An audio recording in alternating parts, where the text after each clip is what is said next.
మహానుభావులు అందరికీ వందనాలు అని త్యాగరాజస్వామి వారి యొక్క కీర్తన. ఆ మహానుభావుల యొక్క కోవకి చెందినటువంటి ఒక దివ్య తేజం, విశిష్టాద్వైత సిద్ధాంతానికి పట్టుకొమ్మ, దాని యొక్క వైశిష్ట్యాన్ని యావత్ జనావళికి అందవేసినటువంటి ఆచార్యులే భగవద్ రామానుజాచార్యులు వారు. వారిని కీర్తిస్తూ, వారిని స్మరిస్తూ శ్రీ వైష్ణవ సాంప్రదాయంలో ఒక అమూల్యమైన శ్లోకముంది. ఏ నిత్యమచ్యుత పదాంబుజ యుగ్మ రుక్మ వ్యామోహతః తదితరాని తృణాయమేనే అస్మద్గురోః భగవతోస్య దయైక సింధోః రామానుజస్య చరణం శరణం ప్రపద్యే అని. అంటే యో నిత్యమచ్యుత పదాంబుజ యుగ్మ రుక్మ తదితరాని అంటే నిత్యము అచ్యుతుడి యొక్క పాదాంబుజాలపైన మనస్సుని లగ్నం చేసినటువంటి వ్యక్తికి తదితరాని సర్వాణి ఇతరములైనటువంటి సమస్తము కూడా తృణాయమేనే అంటే తృణప్రాయంగా కనిపిస్తుంది. పరమాత్ముడి యొక్క పాదాల మీద మనస్సు లగ్నం చేసినటువంటి వాడికి ఈ ప్రకృతి ఒక తృణప్రాయంగా కనిపిస్తుంది. అలాగనే అస్మద్గురోః ఎవరి వల్లనైతే నాకు ఆ పరమాత్మ యొక్క పాదాల మీద మనస్సుని లగ్నం చేయగలిగే స్థితిని కలిగించిందో అటువంటి గురువు దయైక సింధోః భగవతోస్య దయైక సింధోః, అతడు సాక్షాత్తు భగవద్ రూపమై వచ్చి భగవంతుడే ఆ ఆచార్యుడి రూపంలో వచ్చి ఆ దయైక సింధోః అంటే సముద్రమంత దయను కలిగినటువంటి వాడు కనుక, దయాసముద్రుడు కనుక అటువంటి ఆచార్యుడు నన్ను ఆ పరమాత్మ యొక్క పాదాలకు అచంచలమైన భక్తితో నివేదన చేసుకునేటువంటి అవకాశాన్ని కలిగించి నేను తరించడానికి బాట వేసినటువంటి రామానుజస్య చరణం శరణం ప్రపద్యే, అటువంటి శ్రీమద్ రామానుజుల యొక్క చరణాలకి శరణం ప్రపద్యే, నేను శరణు పొందుతున్నాను అని విశిష్టాద్వైత సాంప్రదాయంలో భగవద్ రామానుజాచార్యుల వారిని కీర్తించి ఆరాధించేటువంటి ఒక అమోఘమైన శ్లోకం. అట్టి శ్రీ రామానుజాచార్యుల వారి గురించి మనం క్లుప్తంగా సవివరంగా తెలుసుకునే ప్రయత్నం చేస్తాం. ఈరోజు మనం మన భారతీయ సనాతన సాంప్రదాయంలో వేదాలు, వేదాంగాలు, శాస్త్రాలు, ఇతిహాసాలు ఇవి చూస్తున్నాం. వీటన్నింటినీ కూడా మనకు అందించినటువంటి మూర్తులు ముగ్గురు. ఒకటి జగద్గురు ఆదిశంకరులైతే, రెండు భగవద్ రామానుజులు, మూడు మధ్వాచార్యులు. ముగ్గురులో ఎవరు ఎక్కువ ఎవరు తక్కువ అని బేరీజు వేయగలిగే శక్తి సామర్థ్యాలు ఆ ముగ్గురి కంటే నాలుగో వ్యక్తికి ఎవరికీ లేదు ఈ లోకంలో. కాబట్టి ఆ ముగ్గురు ఒకరినొకరు ఎప్పుడూ ద్వేషించుకోలేదు, ఖండించుకోలేదు. తమ తమ సిద్ధాంతాలని చక్కగా ప్రతిపాదన చేశారు. జనసామాన్యానికి అజ్ఞానాన్ని దూరం చేసి పరమాత్మకు చేరువ చేసి వీళ్ళందరినీ కూడా తరింపజేసినటువంటి మహా తేజోరూపమైనటువంటి అంశాలు ఆ మూడు కూడా. ఆచార్యత్రయం మనకు దేవతాత్రయం, బ్రహ్మ విష్ణు మహేశ్వరులు ఎలాగైతే భారతీయ సంస్కృతికి ఇండియన్ ట్రినిటీ అంటారో, త్రిమూర్తులు అంటారో, అలాగనే ఈ సాంప్రదాయానికి ఈ మూడు సిద్ధాంతాలు అద్వైతము, ద్వైతము, విశిష్టాద్వైతం అనేటువంటి ఈ మూడు సిద్ధాంతాలు కూడా ఈ ముగ్గురు వల్లనే మనకు అందింది. అటువంటి ఈ సిద్ధాంతాలలో విశిష్టాద్వైత సిద్ధాంతానికి ఆచార్యుడిగా మనందరం కూడా నిత్యము ఆరాధించేటువంటి భగవద్ రామానుజాచార్యుల వారి గురించి మనం సవివరంగా క్లుప్తంగా తెలుసుకునే ప్రయత్నం చేద్దాం. భగవద్ రామానుజాచార్యుల వారు ఈరోజు మనకు లోక విదితమైనటువంటి విశిష్టాద్వైత సాంప్రదాయ ప్రతిపాదితమైనటువంటి ఆ సిద్ధాంతానికి ఆద్యులుగా ఆచార్యులుగా మన ముందు కనపడుతున్నటువంటి వీరు భారతీయ ఈ మాతృభూమిపై దక్షిణాది రాష్ట్రాల్లో ప్రసిద్ధికెక్కినటువంటి తమిళనాడులో శ్రీపెరుంబదూర్ అనేటువంటి దివ్యక్షేత్రంలో శుద్ధమైన సాత్వికమైన సాంప్రదాయమైన కుటుంబంలో లక్ష్మణ శర్మ అనేటువంటి నామకరణంతో ఆయన ఆవిర్భవించారు, అవతరించారు. ఆయన అవతరించినటువంటి రోజు వైశాఖ శుద్ధ షష్ఠి. ఆ మహనీయుడి యొక్క జననం ఆరుద్ర నక్షత్రంలో ఆయన జన్మించారు. అంటే స్వయంగా శ్రీమద్ రామానుజాచార్యుల వారిని ఆదిశేషుడి యొక్క అవతారంగా చెప్పుకోవడం పరిపాటి.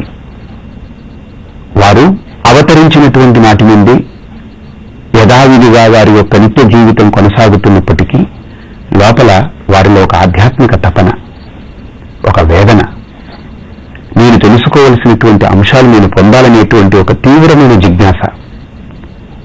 ఆ జిజ్ఞాసతో వారి తండ్రి గారు కేశవ యజ్వాని, వారే కేశవాచార్యులుగా ఈరోజు లోక విదితం. వారి తల్లి మాతృమూర్తి కాంతిమతి. వీరిద్దరి యొక్క సంతాన రూపమే లక్ష్మణ శర్మ, ఈరోజు మనందరికీ తెలిసినటువంటి భగవద్ రామానుజాచార్యుల వారు. అటువంటి లక్ష్మణ శర్మ సాంప్రదాయ కుటుంబంలో జన్మించినప్పటికీ కూడా పరమార్థ తత్వాన్ని తెలుసుకోవాలి, వేద వేదాంగ రహస్యాలను పొందాలి అనేటువంటి తపనతో వారు యాదవ ప్రకాశులు అనేటువంటి ఒక బహోన్నతమైనటువంటి అద్వైత సిద్ధాంతాన్ని ఔపోసన పట్టినటువంటి మహనీయుడి దగ్గర శిష్యులుగా వారి పరిచర్యం చేస్తూ వారితోటే ఆనంద శిష్యులై అంతేవాసిగా ఉంటూ విద్యను పొందడం మొదలుపెట్టారు. అవతార వైశిష్ట్యం.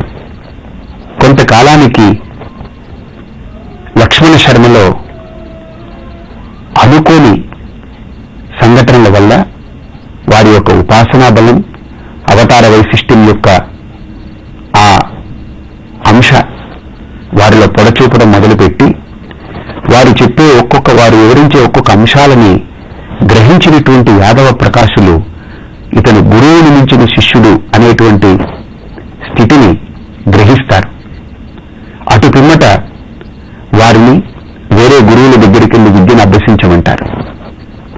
అక్కడి నుండి లక్ష్మణ శర్మ అనేటువంటి వీరు విద్యార్థిగా నిత్య కర్మానుష్ఠాన రతులై అహరహర సంధ్యా అగ్నిహోత్రాది కర్మలను చేస్తూ వారు కాంచీపూర్ణులనేటువంటి గురువు దగ్గరికి చేరుకుంటారు. వారి వద్ద ఈ సాంప్రదాయబద్ధమైనటువంటి ఈ వేద వేదాంగ రహస్యాల్ని గుర్తిస్తూ వారు మెల్లగా మహాపూర్ణుల దగ్గర పంచ సంస్కారాల్ని పొందుతారు. శ్రీ వైష్ణవానికి పంచ సంస్కారాలనేటువంటిది ఒక ప్రధానమైనటువంటి ఘట్టం.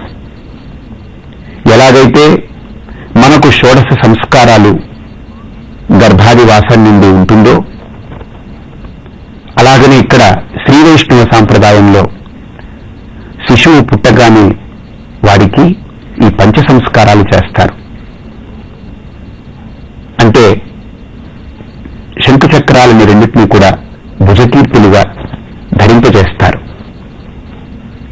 అటువంటి పంచ సంస్కారాలను పొందిన పిమ్మట ఈ లక్ష్మణ శర్మ మెల్లగా కాంచీపురంలో వారు తురియాశ్రమ స్వీకరణ చేస్తారు. ఆ సన్యాస సంస్కారమే వారిని లక్ష్మణ శర్మని శ్రీమద్ రామానుజులుగా మన లోకానికి అందించింది. ఈ పరిణామంతో శ్రీమద్ రామానుజాచార్యుల వారు అనిర్వచనీయమైనటువంటి శక్తిని కూడగట్టుకుని వారు శ్రీరంగంలో యామునాచార్యుల వారిని దర్శించాలని వారి దగ్గరికి వెళ్ళినప్పుడు వారి దర్శన భాగ్యంతో భగవద్ రామానుజాచార్యుల వారు పులకాంకితులవుతారు. కానీ అనుకోని సంఘటన వారి అంతిమ గడియ దగ్గరికి సమీపిస్తుంది.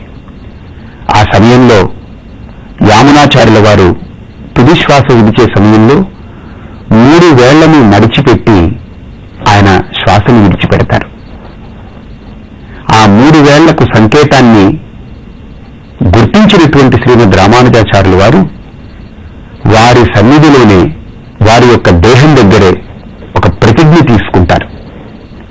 ఏమిటా ప్రతిజ్ఞ అంటే, శ్రీ వైష్ణవ సాంప్రదాయాన్ని నిలపాలి అనంటే ఆళ్వారుల యొక్క ప్రబంధాలని బయటికి తీసుకురావాలి, దాన్ని ప్రచారం చేయాలి. అది ఒక ప్రతిజ్ఞ. రెండవ ప్రతిజ్ఞ, విశిష్టాద్వైత సిద్ధాంతాన్ని జనబాహుల్యంలోకి తీసుకెళ్లాలి. అప్పుడే ఈ సాంప్రదాయం అనేటువంటిది నిలబడుతుంది. ఇక 3వ ప్రతిజ్ఞ, బ్రహ్మసూత్రాలకి భాష్యం అందించాలి.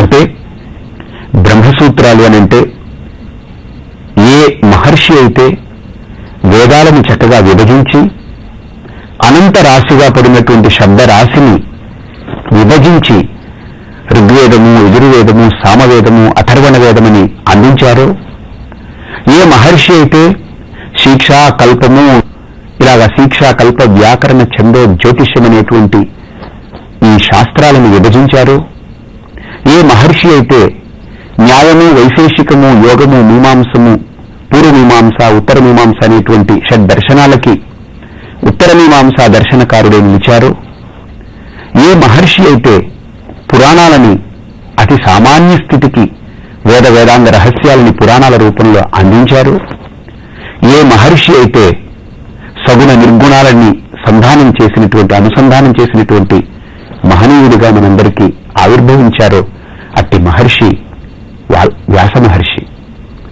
వారు అందించినటువంటి సూత్రమే బ్రహ్మసూత్రం. అది అంటే ఏ బ్రహ్మసూత్రాలని కనుక మనం అధ్యయనం చేస్తే తత్తు సమన్వయాత్ అని చెప్పబడిందో, అంటే సకల శాస్త్రాలు అన్నీ కూడా అందులో అంతర్లీనమై అంతర్భాగమై ప్రకాశిస్తాయో అటువంటి శాస్త్రమే, మహాజ్ఞానమే బ్రహ్మసూత్రాలు. అటువంటి బ్రహ్మసూత్రాలకి తమదైన విశిష్టాద్వైత సిద్ధాంతాన్ని ప్రతిపాదన చేస్తూ శ్రీ భగవద్ రామానుజాచార్యుల వారు శ్రీభాష్యం పేరిట అందించారు. ఆ బ్రహ్మసూత్రాలకు అందించినటువంటి భాష్యం శ్రీభాష్యంగా ఇప్పటికీ లోకప్రసిద్ధి. అటువంటి భాష్యాన్ని అందించినటువంటి భాష్యకారులై వారు ఇప్పటికీ లోకంలో శ్రీభాష్యకారులనేటువంటి పేరుతో వారికి సార్థక నామధేయమైంది.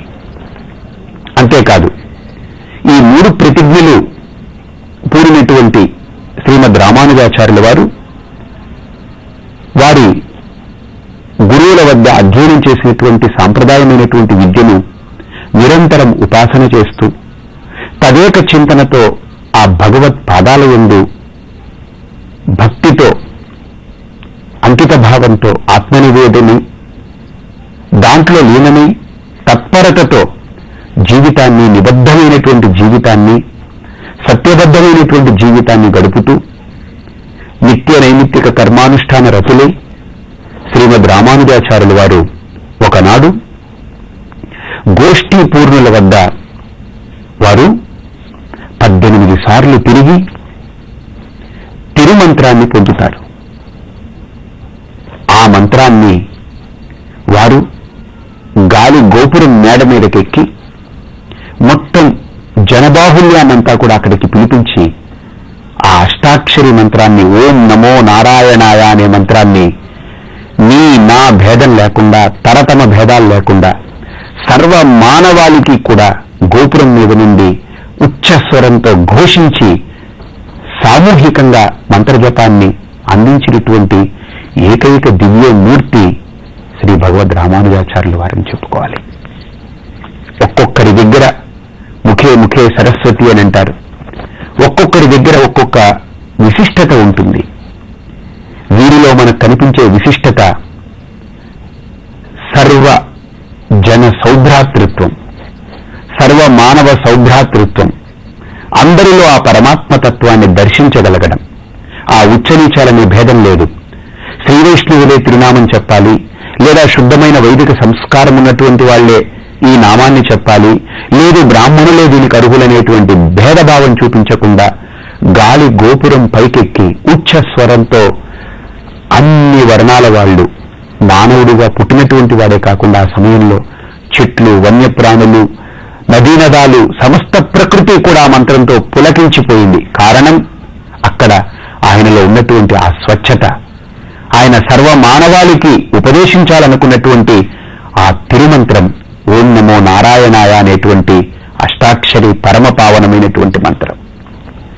వారి యొక్క ఆ సత్యనిష్ట వారిని ఈరోజు మనందరి హృదయాల్లో స్థిర ప్రతిష్టని చేసింది. అది మనం రామానుజాచార్యుల వారి నుండి నేర్చుకోవాల్సినటువంటి మౌలికమైన అంశం. సిద్ధాంతాలు వేరైనా, సాంప్రదాయాలు వేరైనా, సర్వ మానవ సౌభ్రాతృత్వాన్ని కోరి ఎక్కడా పక్షపాత భేదం లేకుండా అందరికీ పరమాత్మ అవసరం. పరమాత్మ అందరి సొత్తు, కొందరి సొత్తు కాదు. అందరికీ కావలసిన వాడు ఆ పరమాత్మ.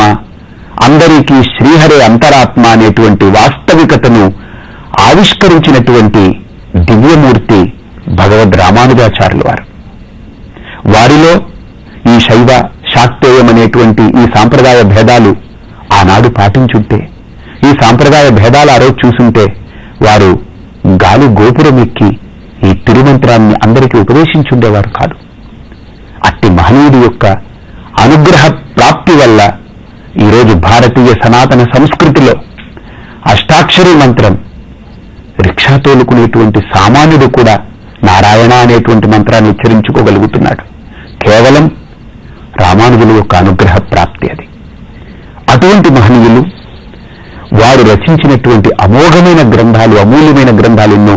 అందులో వేదార్థ సంగ్రహం, వేదాంత దీపం, వేదాంత సారమని వారి రచనలన్నీ కూడా వేదాంత పరంగానే సాగాయి. అటువంటి రామానుజులు వారు గీతా భాష్యం కూడా అందించారు.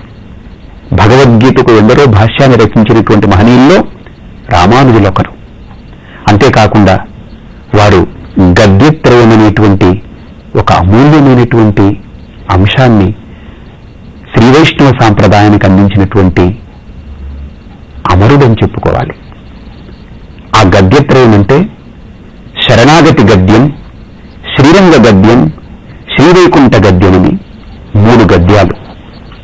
ఈ 3 గద్యాలు శ్రీ వైష్ణవులకి పరమ పావనమైన ఆ శ్రీపతిని చేరుకునేందుకు పరమ సోపానాలు.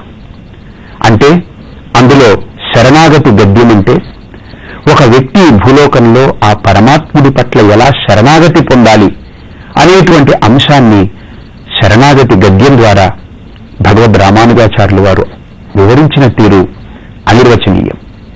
అంతేకాదు ఆ పరమాత్ముడు భూలోకంలో ఎక్కడ దొరుకుతాడు అనంటే శ్రీరంగ క్షేత్రంలో రంగనాథుడిగా ఆ పరమ పావనమైనటువంటి దివ్యమూర్తి అక్కడ అవతరించాడు కాబట్టి, అక్కడ ఆవిర్భవించాడు కాబట్టి శ్రీరంగనాథుడికి ఎలాగైతే మనం దగ్గరవ్వాలో ఆ అంశాలని భగవద్ రామానుజాచార్యుల వారు శ్రీరంగ గద్యం ద్వారా చెప్పారు. ఇక 3వ గద్యం శ్రీవైకుంఠ గద్యం. అంటే ఒక వ్యక్తి దేహాన్ని విడిచిపెట్టిన తర్వాత విరజానది దాటి అక్కడ నుండి భగవద్ అనుగ్రహంతో, విశేష జన్మార్జితమైనటువంటి సంస్కారంతో, ఆచార్యుల యొక్క అనుగ్రహంతో వారు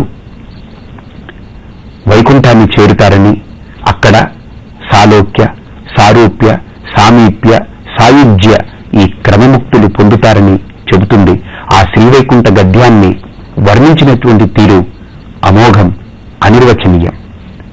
ఈ విధంగా ఈ గద్యత్రయాన్ని శ్రీవైష్ణవ సాంప్రదాయానికి అంకితమిచ్చి అమరులై శ్రీ వైష్ణవుల హృదయంలో శాశ్వతమైనటువంటి స్థానాన్ని సంపాదించుకున్నారు శ్రీమద్ రామానుజాచార్యులు వారు. అటు జనబాహుల్యానికి తిరుమంత్రాన్ని ఉపదేశించారు, ఇటు ఒక సాంప్రదాయానికి గద్యత్రయాన్ని అందించారు. అంతేకాకుండా వీరు 74 మంది పీఠాధిపతులని నియమించి శ్రీ వైష్ణవ సాంప్రదాయాన్ని విస్తరింపజేసినటువంటి మహాతపస్వి భగవద్ రామానుజాచార్యుల వారు. అటువంటి రామానుజాచార్యుల వారికి ఎన్నో పేర్లున్నాయి. అందులో భగవద్ రామానుజాచార్యుల వారిని ఒక పేరు, యతిరాజులు అని ఒక పేరు, శ్రీభాష్యకారులని ఒక పేరు, ఎందిరిమనార్ అనేటువంటి పేరు. ఇన్ని పేర్లతో వారు శాశ్వత ప్రతిష్టను పొంది 120 సంవత్సరాలు వారు ఈ భూమి మీద కదిలాడారని మనకు సరైనటువంటి సాక్ష్యాధారాలతో ప్రమాణాలున్నాయి శ్రీ వైష్ణవ సాంప్రదాయ ప్రబంధాలలో. వారు ఈ వయస్సులోనే అటు తిరుమలగిరికి, అలాగనే శ్రీరంగపట్టణానికి, కాంచీపురానికి, మేల్కోట అనేటువంటి ప్రదేశానికి, పెరుంబదూర్ అనేటువంటి ప్రదేశానికి విచ్చేసి అక్కడ యంత్రప్రతిష్టలు గావించి దేవతామూర్తులని సంస్కరించి ఒక చక్కటి శ్రీ వైష్ణవ సిద్ధాంతాన్ని అక్కడ ప్రతిపాదన చేసి అక్కడంతా కూడా ఆ ఆరాధనా క్రమాన్ని అందించినటువంటి దివ్యమూర్తి భగవద్ రామానుజాచార్యుల వారు. అట్టి రామానుజాచార్యుల వారి యొక్క జననాన్ని, వారి యొక్క అవతార వైశిష్ట్యాన్ని తెలుసుకోవడమనంటే దానికి శ్రీ వైష్ణవ సాంప్రదాయమే మనకు ప్రమాణం. అట్టి సాంప్రదాయంలో ఒక ఘట్టం వస్తుంది. భగవద్ రామానుజాచార్యుల వారు లక్ష్మణ శర్మగా వైదిక కుటుంబంలో జన్మించి వారు శ్రీ మహావిష్ణువు దగ్గర ఆదిశేషుడుగా ఉన్నారని శ్రీ వైష్ణవ సాంప్రదాయం చెప్తుంది. ఆ ఆదిశేషుడు మహావిష్ణువు యొక్క అనుమతిని కోరి భూలోకంలో 200 సంవత్సరాలు శ్రీ వైష్ణవ సిద్ధాంతాన్ని ప్రతిపాదన చేసి వారు ఆ ప్రచారం చేయాలనేటువంటి అనుజ్ఞతో భూలోకంలోకి రావడం జరిగింది. అయితే కారణాంతరాల దృష్ట్యా భగవద్ రామానుజాచార్యుల వారు 120 సంవత్సరాలు వచ్చేటప్పటికీ వారు దేహాన్ని విడిచిపెట్టవలసి వచ్చింది. వారి యొక్క నిత్య కర్మానుష్ఠాన నిష్ఠత ఎలాంటిదేనంటే వారు ఆఖరి ఊపిరి ఉన్నంత వరకు కూడా ఆ సంధ్యాకర్మ ఆచరించేటప్పుడు కూర్చుని అర్ఘ్యం ఇవ్వచ్చు అనే వెసులుబాటు ఉన్నప్పటికీ కూడా నదీ తీరంలో లేచి నిలబడి అర్ఘ్యప్రదానం చేసి దేహాన్ని త్యజించినటువంటి దివ్యమూర్తి భగవద్ రామానుజాచార్యుల వారు. వారు మాఘ శుద్ధ దశమి శనివారం నాడు దేహాన్ని విడిచిపెట్టి వైకుంఠ ప్రాప్తిని పొందారు. అక్కడ ఒక చిన్న చమత్కారంతో ఈ కథ చెప్తారు. ఆదిశేషువుగా 200 సంవత్సరాలు భూలోకంలో ప్రచారం చేస్తానన్నటువంటి వ్యక్తి 120 సంవత్సరాలకే తనువు చాలించి వచ్చిన తర్వాత శ్రీ మహావిష్ణువు నవ్వుతూ అడుగుతారట, 200 సంవత్సరాలన్నావు, 120 సంవత్సరాలు ఉండి వచ్చాయి ఏమిటని అడిగితే అందుకు వారు వారి యొక్క తప్పిదాన్ని గుర్తించి మళ్లీ 80 సంవత్సరాలు వారు మనవాళ మహామునులనేటువంటి ఈ రూపాన్ని ధరించి మళ్లీ భూమి మీద ఆవిర్భవించి వారి రూపంతో శ్రీ వైష్ణవ సిద్ధాంతాన్ని ప్రచారం చేశారు. అందుకని ఆచార్యులందరినీ కూడా ఆలయంలో ప్రతిష్ఠ చేసేటప్పుడు మనవాళ మహామునులనేటువంటి వారికి ఆదిశేషుని వెనకాల పెడతారు. మిగతా ఏ ఆచార్యులకి ఉండదు. ఒక ఆదిశేషువు యొక్క పడగ మనవాళ మహామునుల దగ్గరే ఉంటుంది. అందుకు కారణం ఈ 80 సంవత్సరాలు ఆ ఆదిశేషుడు మళ్లీ ఆ 200 సంవత్సరాల ప్రతిజ్ఞను నెరవేర్చుకునేందుకు వచ్చినటువంటి అవతారంగా శ్రీ వైష్ణవ సాంప్రదాయాన్ని అందరూ భావిస్తారు. అటువంటి భగవద్ రామానుజాచార్యుల వారి గురించి చెప్పుకునే అవకాశం నాకు, వినే అవకాశం మీకు కల్పించినటువంటి శ్రీ వెంకటేశ్వర భక్తి ఛానల్ వారికి, అలాగనే ప్రేక్షకులకి శ్రీమన్నారాయణుడి యొక్క అనంత కృప అనుగ్రహ వీక్షణ మన యందు ప్రసరించాలని కోరుకుంటూ శ్రీవేంకటేశ చరణో శరణం ప్రపద్యే అని చెప్తూ మీ అందరి దగ్గర స్వస్తి తీసుకుంటున్నాను. ఈరోజు శ్రీ రామానుజాచార్యుల వారి యొక్క జయంతి. వారిని స్మరించి